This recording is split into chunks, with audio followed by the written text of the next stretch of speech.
You're listening to SaskScapes, a podcast featuring the stories of arts, culture, and heritage in Saskatchewan.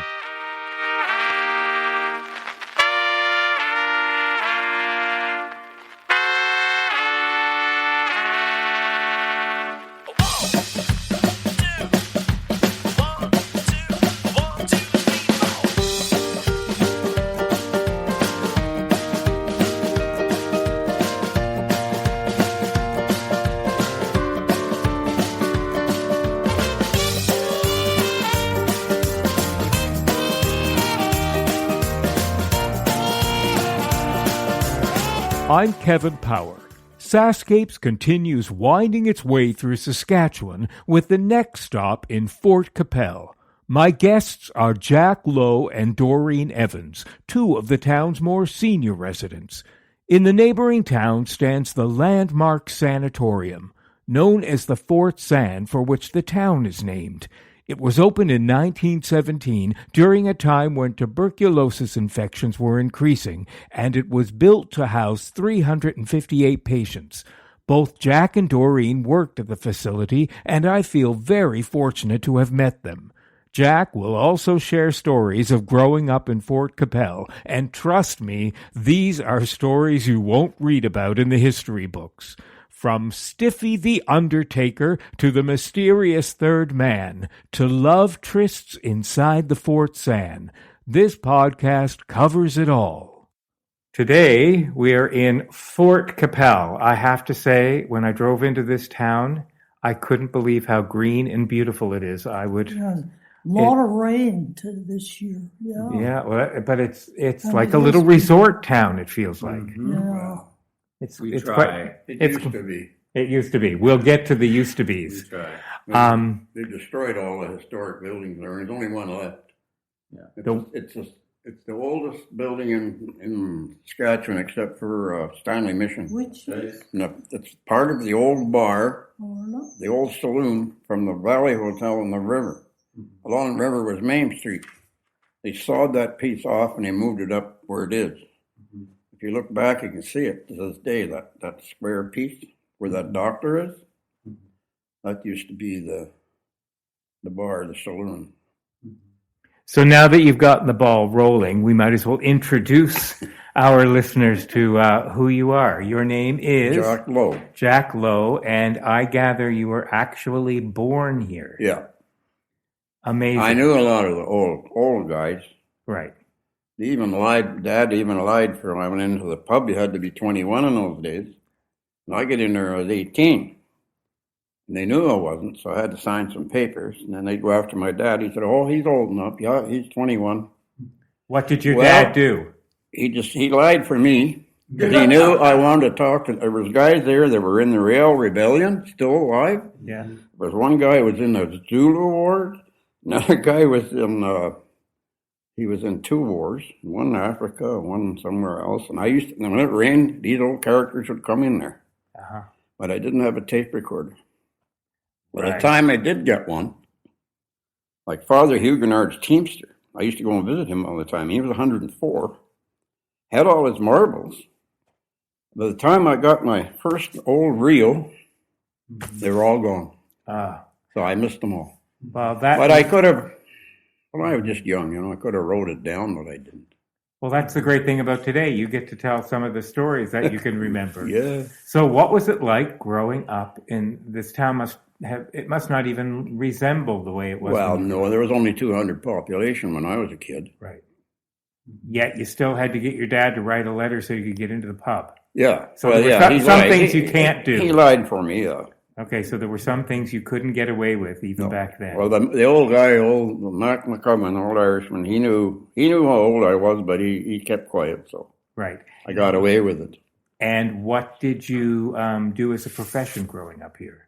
Me? Mm-hmm. I did everything. You did everything.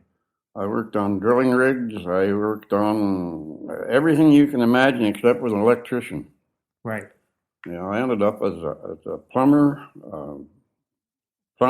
welder, and whatever else. You built this town. Yeah, I worked for the government in the last 25 years of my life, 22 years. Right. Now this building we're sitting in right now is referred to as the Old Central School. However, it's now going to be the Arts This is Center. as far as I went. I opened that window one day and I threw out the French book, and then Midsummer Night's Dream, that went behind that. So when you say this is as Kicked far me as out you, for a week, and then Did I they? came back, and yeah, it was quite the place. so did you spend all of your schooling years in this building? No, I went to a little public school at Fort Sam, Uh-huh. up to grade 8. There was 42 of us in that little school. And where's that school now? Gone, Right. bulldozed. Right. And so then I think I haven't been in there. I don't even want to look. right. You came to this school after that? Yeah, we had a bus, sand bus, used to go every day, pick all the kids up. The ones, there was a halfway mark. Right. There was a halfway mark on the sand road where that group went to this school since they started. And from there on, we went to that school till after grade 8, and then we were bused down here.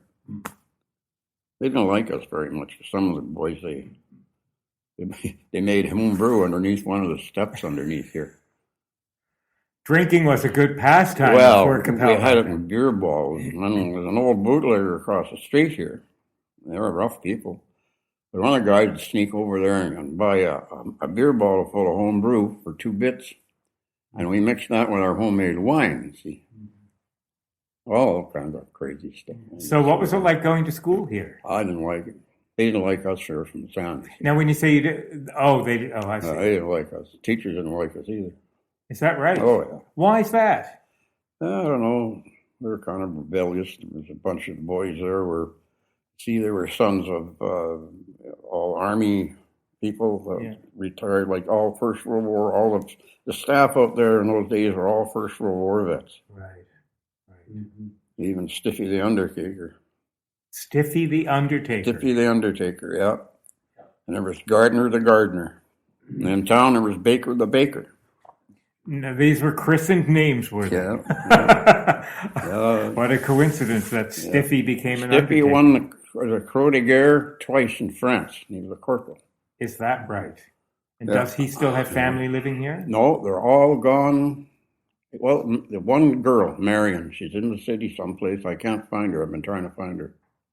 I don't know where she is. Stiffville is a subdivision in Fort Sam, and that's where a lot of the people who died at Fort Sam went through his. He wasn't very big, but he became the Undertaker. Yeah. Did you have any recollection of the sanatorium at Fort Sam? Oh, yeah. What stories do you have to tell about that?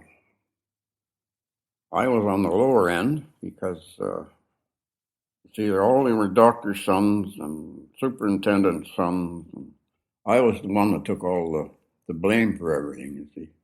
So it made me notorious, really. Right. Notorious. The only one that looked after me was Dr. Hamilton.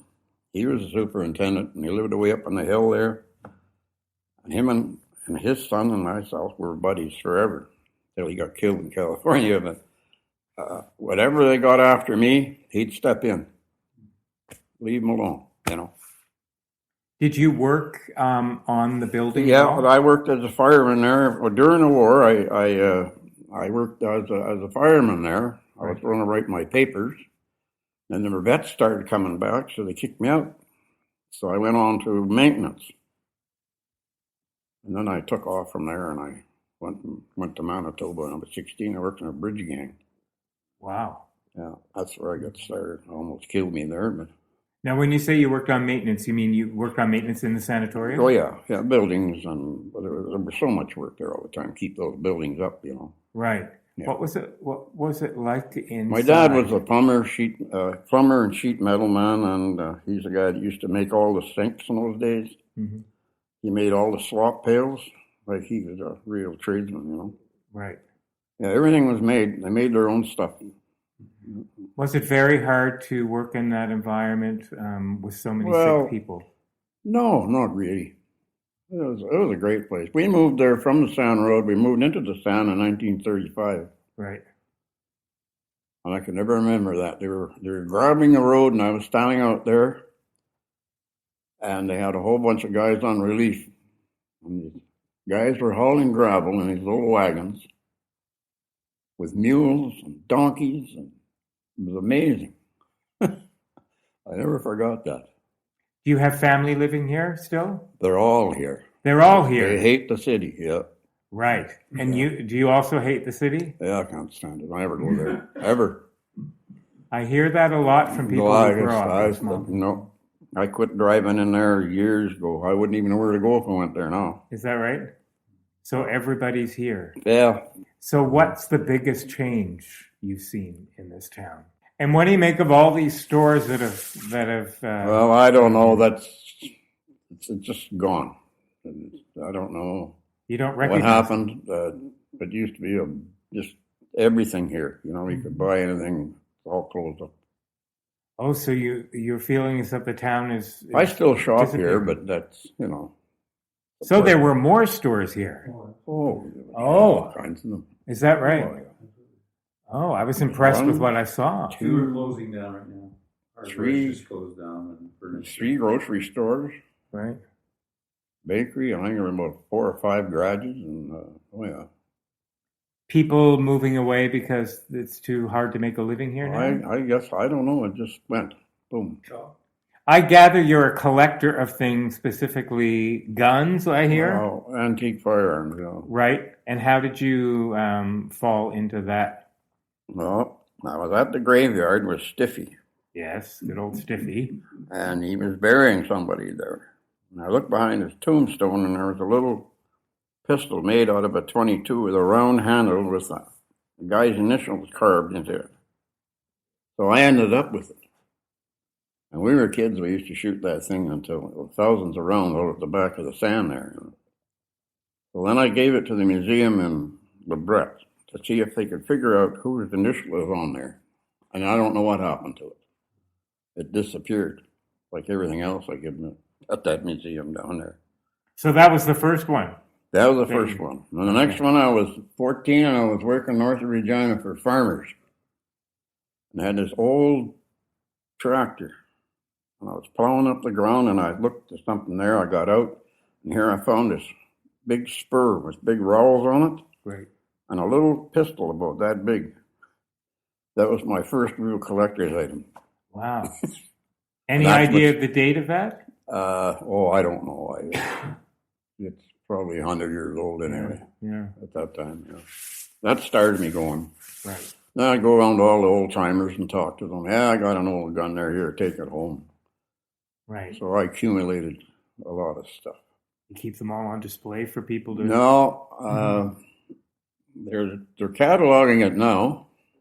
Who's cataloging? My son. Uh-huh. He says, "Don't you die yet?" He says, "I'll go crazy here." Right. He's the administrator, you see.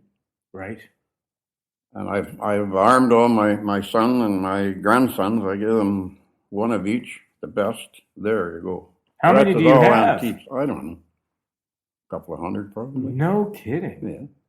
You need to open your own museum. No. Well, I used to have this museum full of stuff. Right. I had a Hudson Bay collection. Is that right? Yep. Do you still have that? No. I had it at home. American came along. Somehow I met him. He's a huge collector all over the world. Right. So he bought the whole works. And then I was written up everywhere as a real bad guy. You're notorious. Yeah. Yeah, I had the Hudson Bay collection. I even had some Hudson Bay certificates of trade. No I had kidding. 2 of those. I think I got $4,000 for those. Anyway, I ended up with about $27,000 at the time. No kidding. But then, this guy's pretty good. He starts bugging the government here in Regina and all over. So the government got all excited, and they bought it. They said, I actually sold it to the Gene Autry Museum in the United States. So the government got all worked up about this, and they paid him out $135,000 for my collection. Did you have one of the original blankets?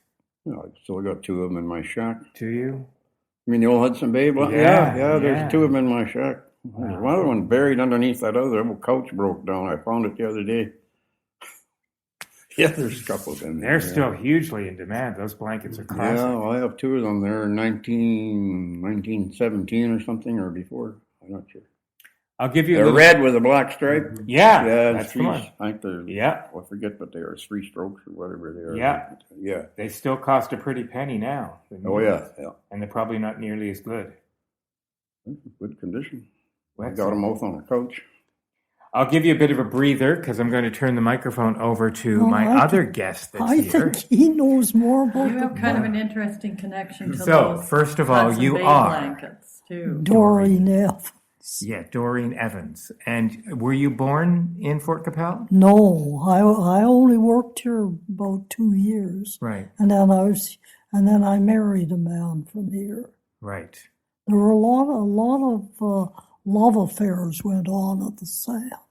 Now this is, let's just jump right into it then. A lot of love affairs between who? Well, like I came out here with a nurse that was born here, Catherine Madia, and she married a man from the Sam. So the staff. He was a patient. Oh, he was a He was a patient for years. Now, what was your position at the Fort Sam?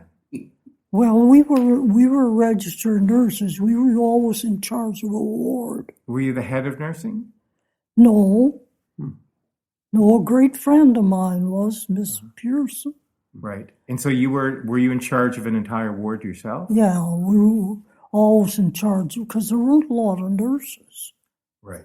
There were mostly nurses' aides. And how many patients would you have had? Well, on we'd each have ward? about 32 on the ward. Right. Was it hard working Well, it there? was hard work, but we were young and full of energy. Right.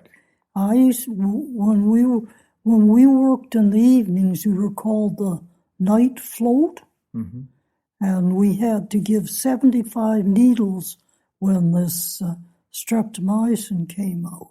Right. It saved a lot of lives. Yes. And they used to call them the night float, and I really was the night float one night. There was a door open on second floor of East Wing, I think it was. And I was rushing around giving these needles, and I opened this door, and I fell out and rolled down the hill. Oh. But there was snow there, so I really was a night float. Oh, you were literally flowing down the hill. Yeah. So I entertained them the next morning at breakfast. I didn't have time to stop. I realized I called it the Fort Sam, but it's the sanatorium. Sanatorium, Right. but they always called it Fort Sam. They always called it Fort Sam. Yeah. And did the sanatorium house only tuberculosis patients? Yeah. So, forgive my ignorance, but tuberculosis at that time was highly contagious. And Oh, well, it wasn't as bad as some of it that came out later. right. Like, we had to have fairly good technique, but we weren't scared all the time. You weren't. Then there was this BCG vaccine we were all given. Right. So there was a vaccine to protect Well, you. yes, and we were reading a little bit about that last night, and they said it was 88% effective. But they quit giving it because once tuberculosis was conquered, Yes. they when you gave a tuberculin to see if people would test for it, Right. your arm would swell way up if you had this vaccine. Right. So they had trouble deciding who had it. So they quit giving it. Although some people still thought they should be giving it. Did you lose any of the staff to tuberculosis? No, not that I know of. You worked on the children's ward.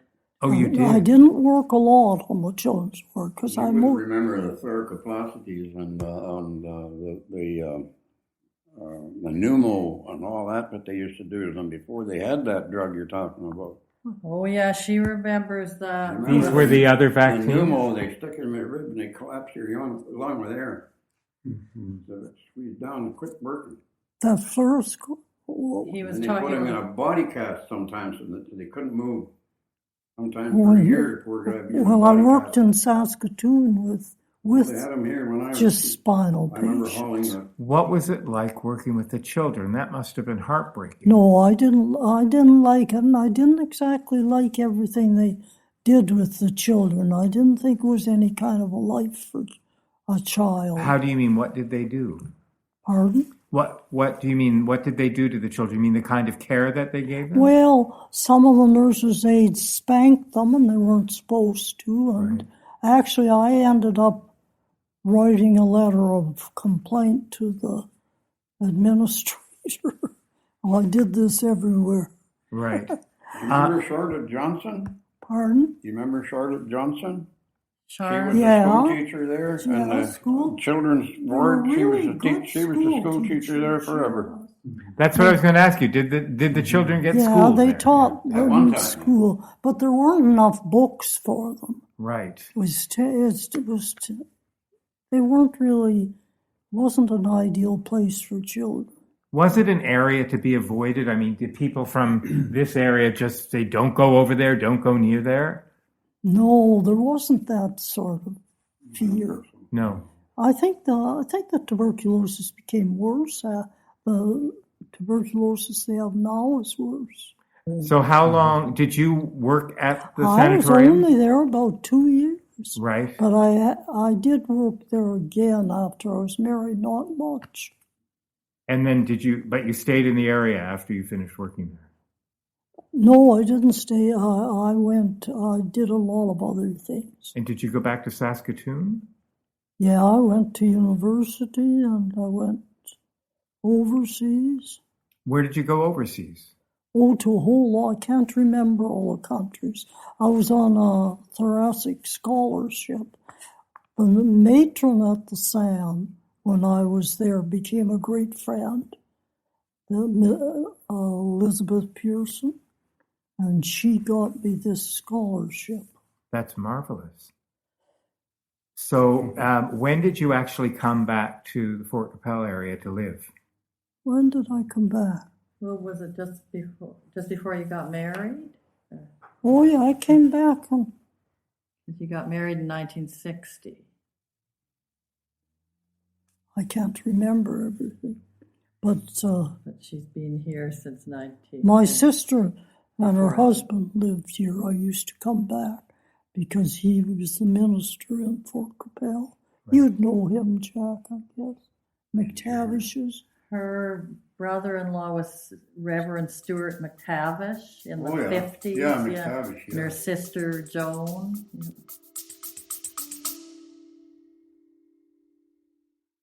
Hey, it's Kevin.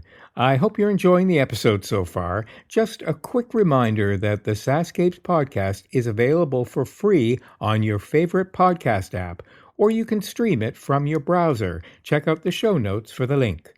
On the SaskScapes homepage, you'll notice something new under the logo called SaskScapes Plus. You can't miss it. There's a big button saying support with a heart icon next to it. I'd love it if you could click on that button and help keep this podcast series going. When SaskScapes launched in May 2014, it was the first podcast in the province celebrating arts, culture, and heritage. In fact, you'd have been pretty hard-pressed to find any Saskatchewan podcasts. So I'd like to think that we paved the way. It's been because of your support that this podcast is now in its 9th year. Okay, that's it. Enjoy the rest of the episode.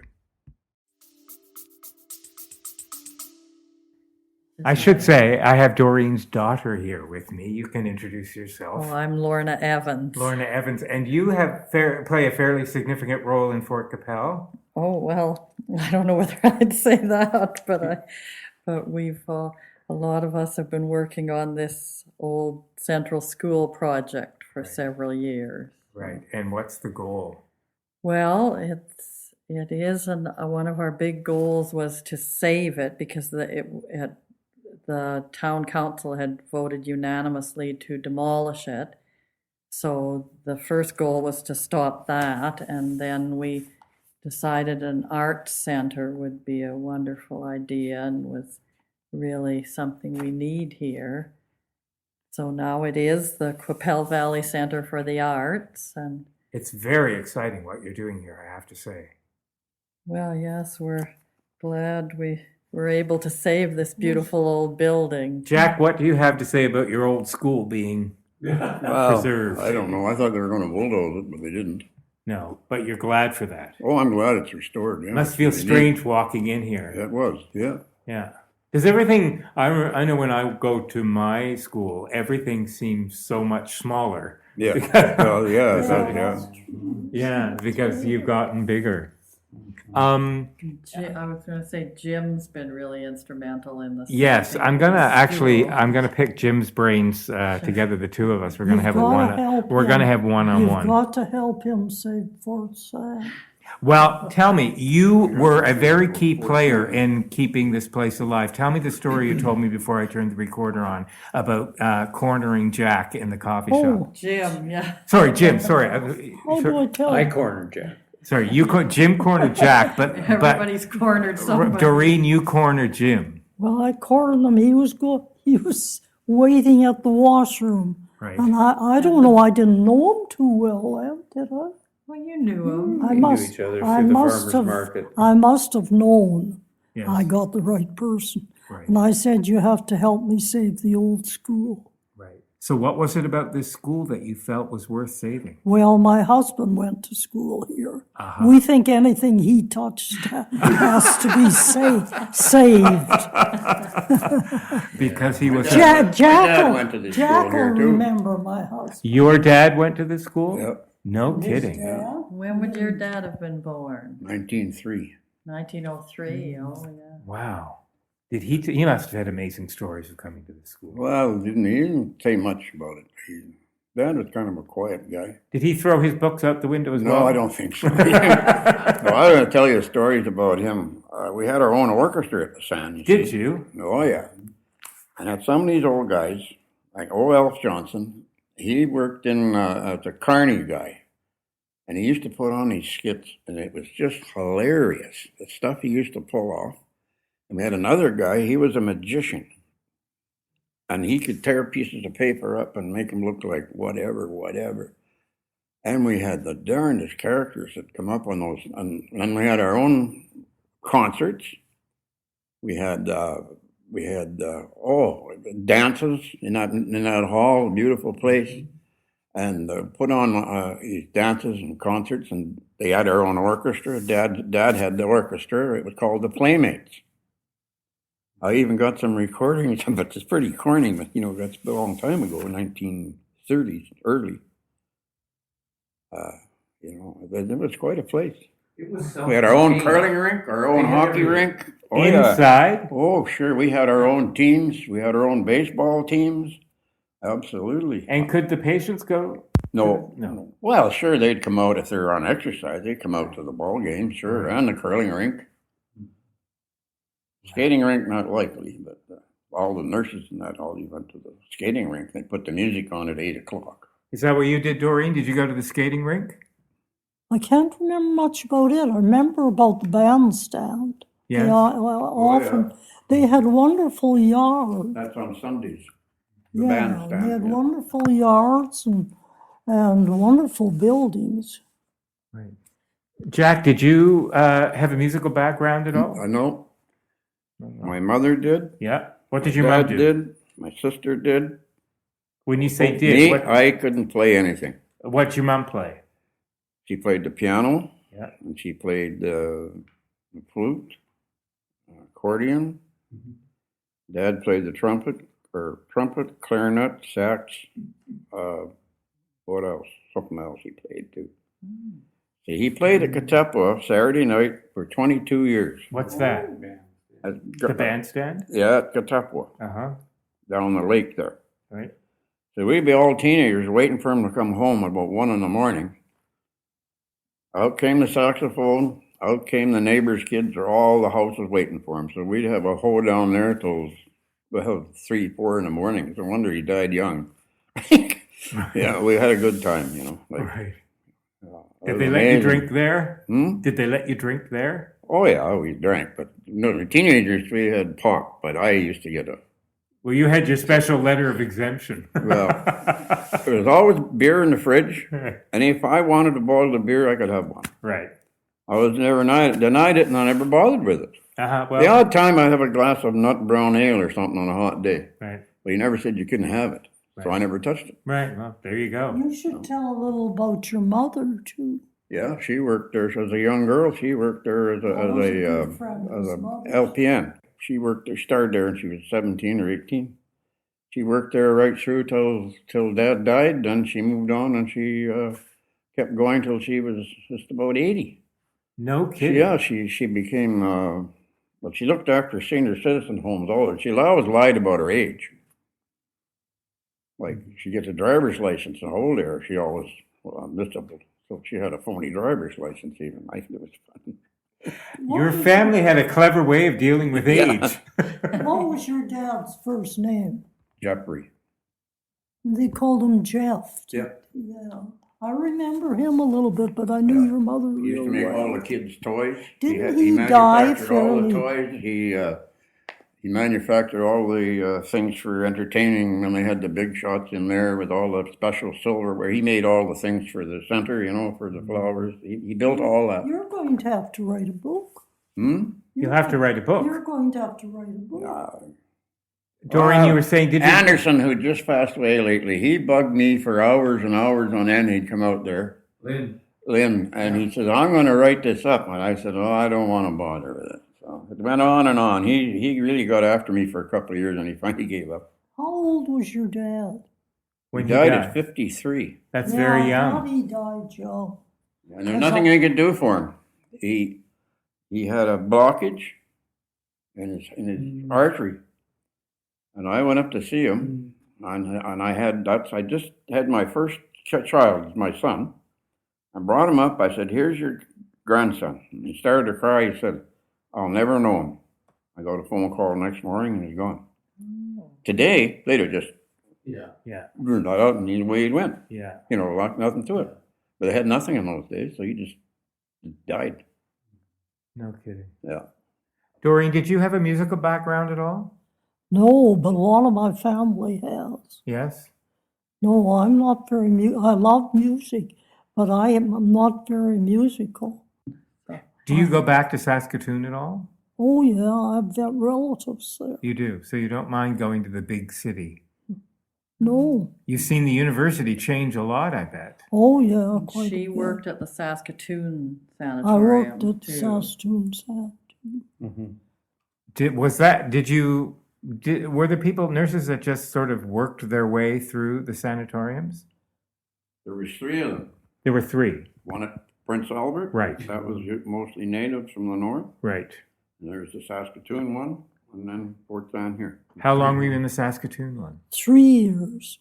Right. And then where did it go? I can't remember. Oh, I think I went over the scholarship. Right. How long were you away on your scholarship? About a year, but I stayed a year and a half because I have a lot of relatives over there too. Oh, right. You don't have to answer this, but you can read a lot of the history of the San, and there's a lot of folklore around hauntings there now. Yeah, my daughter, my 2 daughters did that place. That was their thing to do. I still have one that does it. Oh, that was their granddaughter. Yeah. That's who I likely read. Well, they run into some weird stuff. Right. Pretty scary. Right. When they taped it all, and they had cameras, the darndest things that they didn't run into, especially that graveyard at Kronsberg up here. That's the scariest place that they ever were. And the other one, a court building in down just other side of the border. They're invited to go there. There's nothing in there, and they stayed in there overnight, and that was pretty scary. But they had it all on tape. The one at the Sand too, before they wrecked it. It's pretty hairy. And you've seen the tape? Oh yeah, I have a copy of one of them. My granddaughter still has the other copies. I lost my one daughter, but the main one that did all this stuff. She passed at 50. So. What did you see on the tape? Oh, those, what do you call it, floating? All right. I don't know what you call them. Those lights that are. Yeah, and the noise. Yeah. Oh yeah, thumping. Wow. Yeah, unreal stuff. There was a guy, a maintenance guy, would walk through there and disappear. There was one nurse. What do they call her? They've seen her on the ward. Of course, she just walked through the walls, gone. Maybe one of your colleagues, Doreen. Pardon? Maybe the ghost, the nurse ghost, is one of your colleagues when you worked there. Well, a lot of the nurses were really old. Right. They became good. Miss Pearson was your boss, wasn't she? Yeah, Miss Pearson and. Well, you would have been very young. Houston, we used to call her Tex. No one by their christening name here, did they? How did she get the name Tex? Houston, Texas. She was from her name. Houston. We called her Tex. Were you always Jack, or did you? Yeah, well, I had 3 names. Yes? The family got in arguments what they're going to name me. So it started out with Clay Jeffrey. My grandmother about had a fit. She said, that's American. So then they called me, what was the next one? Gerald something or other. And then on the other side, they didn't like that. So they had an argument over that. So then they changed it to John this. And then another argument came up, and they finally ended up with Jack from our other uncle. And that's where it stayed. And I had some fun getting my birth certificate. Well, how long were you in no man's land as far as names go? Yeah, I guess so. For how old? How old were you? It was only about Jack? maybe 10 years ago I went and got my birth certificate. No kidding. What? But when you were christened, what I name was christened in a Lutheran church to in what Melville. Name? To what name? That was, I don't know. I really don't remember. I know I've been in there, and I found an uncle there that was murdered by the government. I found him. That's a shrine in Melville there, you know. But I didn't go anywhere further with it. I went to the graveyard, and I found an old graveyard. They got it all marked, my relatives there. I spent quite a time in there looking up stuff. But I can remember I was out on the farm for some reason. Mom came from Melville originally. And my Uncle Danny, he was 18 years old. My grandfather adopted him from another family because they were related. He got appendicitis. So they took him to the doctor, and he said, you got any money? No, he didn't have any money. But we got a pig, we're going to butcher him, we'll give you the whole pig, sausages, all you want. Nope, want money. Refused. So they went to the RM. Not RM, he's from that other RM. So they went to the other RM, they said, no, he's not from here, he's from your RM. So that blew up. They wouldn't have responsible for him. So then he went to Jimmy Gardner even, my uncle say, and he didn't do anything either. And they went everywhere. So they brought Danny home, and I can remember him laying there, and he was in terrible pain, and he said, for God's sake, Bill, you're not going to let me die. And he died. His appendix burst. That's it. Goodbye. Doreen, was your husband given a name when he was born, or did he also go through a... What his name was? No, Yeah. I think he was given. Was it the name he was given, he kept? Yeah, He didn't get a nickname? Can't remember him saying nickname. She's from Riverhurst, Saskatchewan. How far is Riverhurst from here? Oh, How far would it be? Well, it's right, Lake Diefenbaker. Yeah, it's on Oh. Lake It's on the Diefenbaker. other Oh, right. side of the province. yeah. So, but you've been living in this area for how many Oh. years? Oh, it'll be over 50 now. So you've seen it change a lot as well. Oh, yeah. And there are stores that are gone now that used to be here. Well, there seemed to be a more... I don't think it's changed for the best. Most people want to... Of course, that's the way the world is. People want to make Sure. money. Describe the old hotel here that burned down. Yeah. The old hotel? Oh, it was unusual architecture. I don't know who the architect was. It was Built in a 1911 when Serious the landmark. railroad came in. yeah, it was There was a fire Yeah. and it burned down. Suspicious fire. Yes. It was Well, another thing that was the That seminary was always a bit seminary. suspicious. They think it too. was maybe set on fire. Who do you think set it on fire? Well, they didn't know, but people think that they wanted to get rid of it. Maybe for I insurance. got to tell you about the third man. This is a great story. My grandfather told me to start with about the third man. He used to stand at the livery stable by the river. If you saw two guys go into the saloon, he'd run in behind because it was 3 drinks for a quarter. And he always seemed to scrounge that third drink. So they named him the third man. And he did that for years. And then when they built the hotel, they kept it going. He'd be the first one in there. We used to watch him from the shop. I said, there goes Frank. I said, it must be 11. Yeah, right on. Right at the door, he stood there first. He got in, he got an extra glass of beer. And that went on for that owner, the next owner, and the next owner. He always got that extra beer. They called him the third man, and that went on right into the 60s. And finally, one day, he passed. But he came here as a lath man. At Lath and Plaster? Well, he helped build the Hudson Bay building here. He was the plaster, and he stayed here. He was some colorful character, I'll tell you. But did he have a name?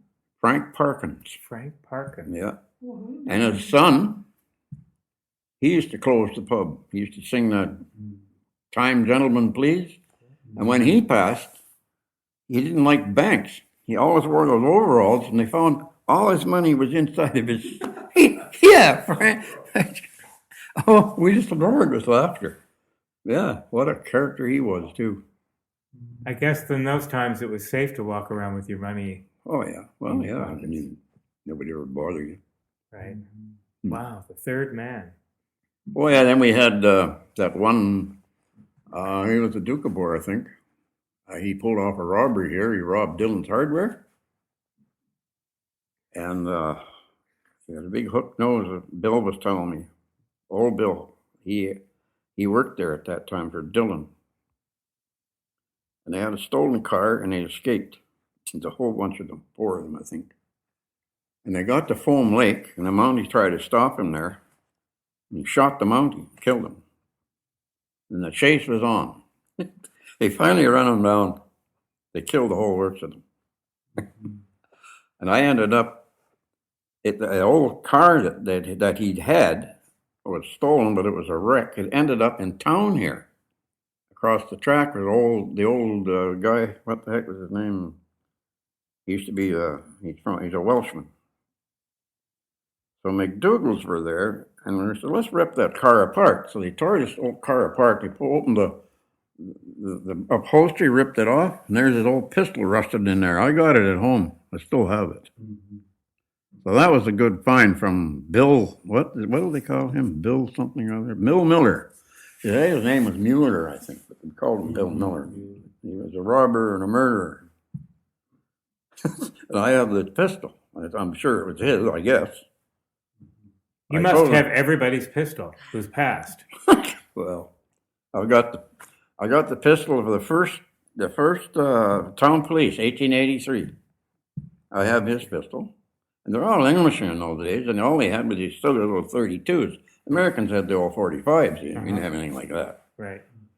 And the next town cop, he was a character. He was I think he was in the Boer War, and he was in the First World War. He was a miserable, tough old guy. I've got his. And we had this half-breed here. He's a big, tall man, about 6'6", 7". He always wore a Mountie hat. And he was the town police. He didn't have a gun, but Jack Hall was one of the counselors, and he had one, so he gave him that one.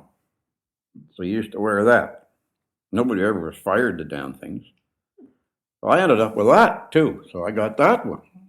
Mm-hmm. And one other one. The last cop. I'm not talking about guys that come here and there. Guys that were here for years as town police I'm talking about. Mm-hmm. So I've got 1, 2, 3, 4 of them, I think. So I'm going to take them and put them in the museum here. It's part of our history. Right. So I'm going to frame them, and I'm going to give them to the museum. What else am I going to do with them? I don't want part of our history destroyed, you know. Right. You really should write a book I think you Oh, should. because these stories will disappear. Yeah. How old are your children? Your children? I have one boy, he's 56. Are you filling his brain with all of these stories? No, he doesn't seem to be interested in too much of it. Right. That must be hard. Yeah, well, this generation don't read anything either. You know? Right. That's one of the reasons mean- why I'm doing this, because they listen. Yeah. And they're going to have access to these recordings. But I think things have changed now. You probably feel glad Well, about the they're direction. a little better, yeah. Yeah. Like some of the techniques at the Sand were terrible in those Right, days. Of right. course, I think they were everywhere. But do you think that was because that's all they knew at the time? Or no, No. because, well, yeah, some of it was that. But you're speaking about the disciplining and things like that of the children? Well, I didn't like Right. disciplining children. Were the adults treated fairly? The adult patients? Well, it was pretty good. Right. Especially if you're in charge of a ward, you had the say, so. But there were procedures that sometimes seemed a bit barbaric? Well, it was mostly the ones for the urinary procedures, Right. like for catheters and things. Right. Techniques weren't good. Weren't good. I didn't like Means like the that. cleanliness. Right. I should mention we used to have a lot of fun. Like I used to play tricks on the patients all Oh. the time. And then you do think back about the fun times. What kind of tricks? Well, we used to put things in their beds and brushes and silly things. Oh, so when they and climb in. every new nurse, they sent them to ask somebody for a paper stretcher. There was some other thing. I can't remember the other thing. Like they played it on me too. Did you short sheet their beds and things like that? Oh yeah, sometimes. Right. Just to keep the attitude, the mood And I lively. always remember one old guy I saw years later, and he was blind, and he grabbed my hat. Makes me cry now. He says, "My old nurse." Oh, he remembered you. With good. Did you feel a sense of pride that somehow you Oh well, I was. had played a part in keeping him alive? Well, yeah. Well, we felt we did. I guess I never thought much of that. Are there patients that were there that are still alive? Oh, I think nearly today? most of.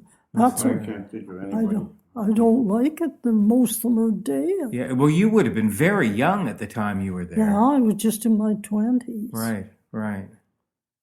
I have colleagues in Regina who are there who are still alive, Is that right? but they're not Few and well. far between. No, Right. Auto- But they auto- survived that period. Yep. Yeah. Sometimes with one lung. Yeah, Right. yeah. Yeah, and there were some Collapsed the procedures lung, that gone. remember Jack Madia was on that. They had that bus that went around Saskatchewan, Right. and What did it there do? were some procedures they did that they found out years later weren't right. What did the bus that went around do? Well, it went around and it tested people, gave people tuberculins, Right. and if their hands swelled up, their arms swelled up, they'd give them a chest x-ray to see if they had X-rays. tuberculosis. Right. So a traveling clinic. Yeah. Right. It must have been, I've asked you this before, but again, it strikes me that it must have been very, They went to every town. you must have been concerned about, were there no concerns about, I know that you were inoculated, but were there no concerns about the staff? Well, I can't remember worrying wow. a lot about that. Wow. Well, you I guess you people remember, in you those remember they days- used to go to every town and they did everybody. Yeah. Well, I worked on that when I was about 14 too. Did you work on Yeah, with Were you two with doctors, Jack at all? I think two doctors that I remember. Well, the only one I can remember is Jack. I can't remember which one. And you traveled all over? Yeah, I went with them for I don't know 2 or 3 trips, and then I quit. Right. I guess Well, I was just a kid then. you'd stay at country hotels. Pardon? Did you stay at country hotels, I suppose? Yeah. But because they did this as a public health program, which they did in Saskatchewan, and then a lot of people say Medicare really was built And they on picked up this. a lot of people that Had municipal salaried doctors, which was the first place. X-rayed them all. They were the ones who dropped the TB level in North America the fastest because of the SANS and the outreach, the public health outreach. And they pulled the sanitarium epidemic down way faster than other parts of Canada or other parts of the States. Seymour, you'll find out about him, but Dr. Seymour was sort of the medical visionary who got the SAN going in the first place. And he was also involved in that vaccination, I think. Yeah. Dr. Ferguson was world famous. My grandfather said he murdered his wife. Dr. Seymour. Yeah, we have a lot of stories about Wow. I should say at this point that the mayor of Fort Sand is with us as well, Jim Harding. We're going to be talking later, but that's who the fourth. But all I'm saying is they're both talking about all these things happening, which were part of a very big picture here of the Saskatchewan government setting up a provincial program for preventing TB. And that's why there was no hysteria. Right. Because everyone was involved in dealing with it as a public health issue. It wasn't like AIDS. You see, you compare where AIDS was not dealt with as a public health, especially the States. Bob Connell invented the modern X-ray at Fort Sound. But was Saskatchewan a model? Yeah, Oh, because yeah. they were a modern X-ray. And Dr. Ferguson was famous all over the world. Right. And They went, a lot of the doctors who trained here or were instrumental in getting it going, went to the first World Health meetings of the League of Nations, which then led to the UN WHO. So you had a connection there between these fairly pioneer doctors were here. Like Seymour was a pioneer doctor who came before it was Saskatchewan, and he set up an integrated clinic back just after the Riel Rebellion, which was open to both Métis and First Nations and settlers. And it's a story that still hasn't been. Symes was Symes was one an of the amazing doctors. man. Yeah. He did everything. If somebody got sick or something, and they used to put him in Indian hospital, weren't allowed, but he would sneak him in there, and when they were going to have an inspection, he'd put him in the closet so they wouldn't see who he was. That's what Dr. Symes used to do. And remember, All Nations Hospital is a legacy to this informal, cross-cultural medical services in this community. Still. So we now have an actual hospital that's a cross-cultural or a bicultural healthcare facility. That's a whole book right there. Right. Yeah, Bob Connell, he built the first X-ray machine, and he could just bang, one after another, like that. And he went from here, he worked for Picker X-ray. He was a big wheel in Picker X-ray. And I went to see him before he died. He lived up in British, what do you call it, in Vancouver, up in the mountains there. And he was telling me all about what he went through to build that thing. First modern X-ray. Saskatchewan has been a leader in. Well, Tommy Douglas's ghost is right over there on that chair. See? Oops, he's gone. That'll be one of the local jokes. Don't say anything about Tommy. He was all our heroes when we were young, but I'll tell you. Had you met him? Yes. Took us out of slavery. Right. I can tell you the stories about what they used to do at the Sound, too. I worked 3 to 11 for a whole year. So Tommy came along. 3 to 11, 11 to 7. Changed it all. 2 weeks on, 2 weeks on this shift. But you were stuck at 3 to 11. Can you imagine that? You couldn't go anywhere. You had to go to work at 3. By the time you got off work, at 11 o'clock at night, your buddies are all gone. Where the hell are they? We only got for a whole year. Well, Tommy Douglas fixed that. You have great respect for him. Oh, yeah. Still have it. I still have it. The Medicare. Yeah. No, he was a character. We could, of course, talk till the next morning about all of this. But I want to thank you both for it's telling fine. me a little bit about your stories, and I One more to tell you about Yes. Fort Qu'appelle. yes.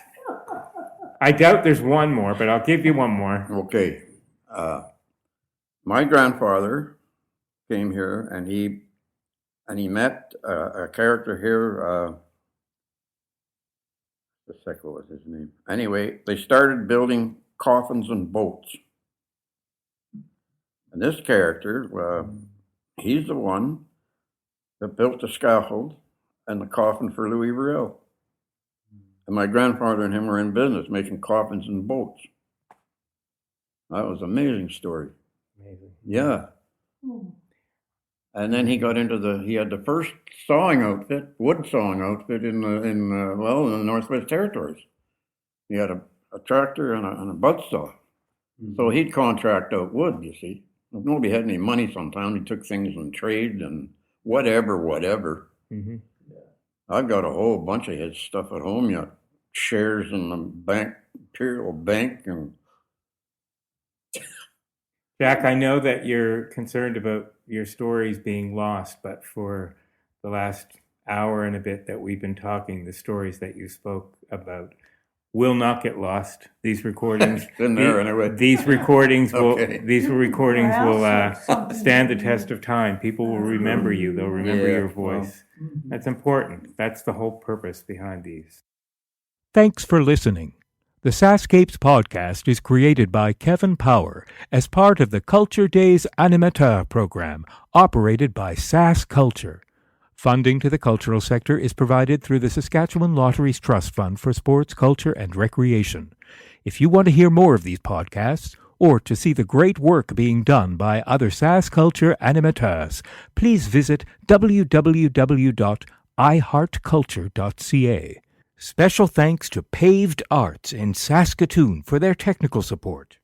Music for SaskScapes is provided by Saskatchewan-born singer-songwriter Jeffrey Straker. There is no end to the stories to be told. So, until next time,